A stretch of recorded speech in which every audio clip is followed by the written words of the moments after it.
Daming huli, kompleto. May pulis, may LTO, may MMDA. Grabe.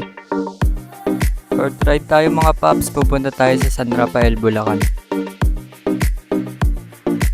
Baon tayong tubig sa Kaitak mga paps. Magtatabas tayo ng damo dun. Aalis muna tayo sa Manila mga paps para makalanghap tayo ng sariwang hangin. Ang araw ngayon ay November 30. Bali ngayon yung kasagsagan ng rally kaya sakto alis muna tayo sa Manila. Ganda kasi yung masarap din na timing para magmotor sa Manila mga paps. Maluwag yung daan kapag gantong holiday saka weekends. Makikita nyo parang ayaw tayo padaanin ni Google Maps sa parteng Caloocan gawa ng sarado kasi yung circle. Kasi may event ata dun, hindi ko alam, or may rally.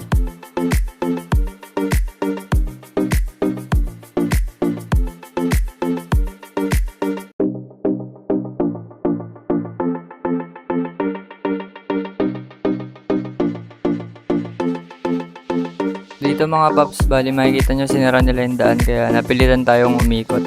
Pero dito naman sa malapit na sa circle, open naman na siya kaso sobrang daming nagbabantay. May MMDA, may LTO, may SWAT, saka may mga pulis din. Dito naman sa may parteng Valenzuela or Bulacan na ata, makikita nyo basa yung mga motor kasi itong kanto na to lubog pa rin pala sa tubig kahit maaraw na. Hinto muna tayo mga paps at maluwag tong side mirror natin sa kaliwa, higpitan ko lang. Ayan, dito na tayo sa may flyover sa Bulacan. Maganda rin talaga pag naka-intercom sa long ride mga paps. Gawa ng pag nagsa-sound trip ka, di mo namamalaya, nakalayo ka na pala. Dito kumanan na tayo mga paps. Pero gumilid muna tayo gawa ng nakalimutan ko na yung daan check ko muna kung tama yung nakapid. Pangatlong punta na pala natin dito pero ito kasi ngayon iba yung tinuturo ni Google Maps sa may bypass tayo pinapadaan. Susubukan na rin natin sakali mas maganda yung daan kasi yung mga nakaraan dinadaanan natin sobrang traffic saka maraming lubak. And dito na pala tayo sa may flyover ng NLEX.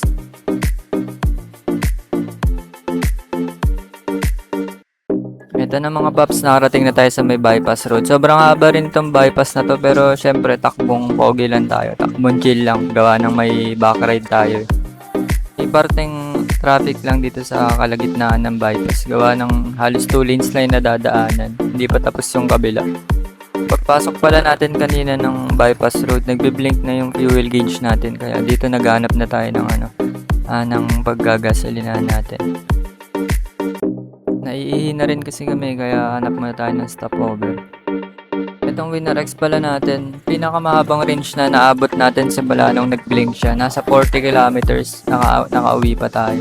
Parang Cavite City hanggang Manila ata yun nung sinubukan ko siya. Kaya kampante tayo naabot tayo sa gasolinahan.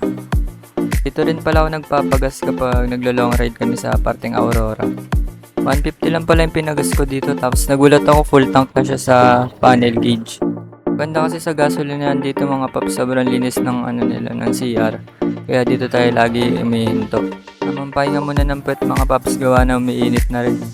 Pagkatapos natin magpagas mga paps, dinire-diretso na natin tong bypass road. Sobrang sarap din talaga magmotor pag nakalabas ka sa Manila kasi gawa ng sobrang traffic, iba yung hangin. Dito sobrang sarap ng hangin mga paps. Dito naman lumiko na tayo papuntang San Rafael, Bulacan.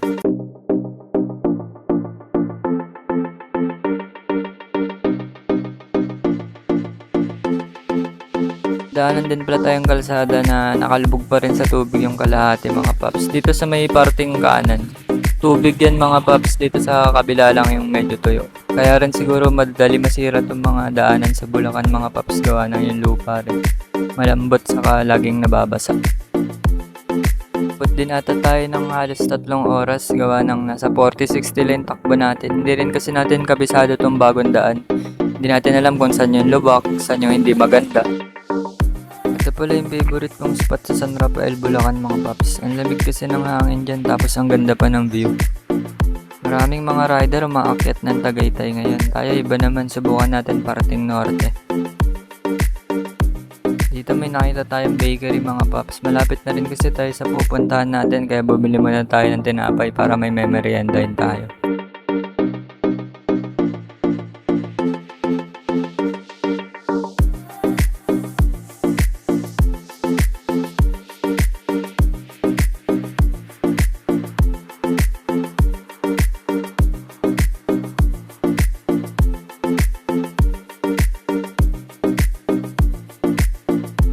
Dito pala sa parteng tukod mga paps, may malapit na cave dun sa pupuntahan natin. Pwede mo na siyang lakarin pero hindi naman tayo pupunta dun mga paps. Isilipin lang natin yung lupa. Marami rin tayo ditong nakasabay na mga rider papasok kasi maganda ata maligo dun saka maganda yung cave. Nagawa na pala yung daan dito mga paps pero yung kalahati hindi pa tapos kaya yan sobrang lubak mga paps. Talagang tumatalbog yung motor, ramdam na ramdam mo yung lubak.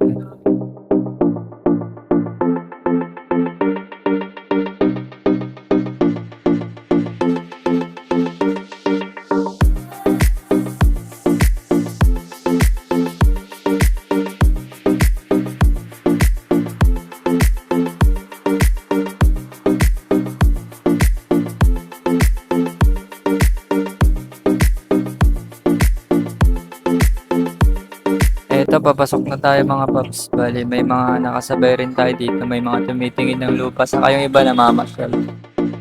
Hanap lang tayo na mapaparadahan mga paps. Kasi hindi natin pwede ibaba yung motor doon. Hindi pa naayos yung daanan. Ay, makikita niyo yung tsura ng motor natin mga paps. Sobrang putik na rin.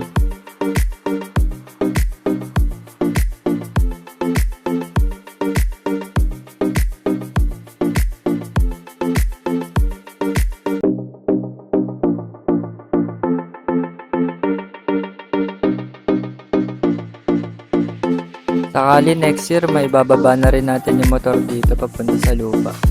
Sakali na develop na yung daanan.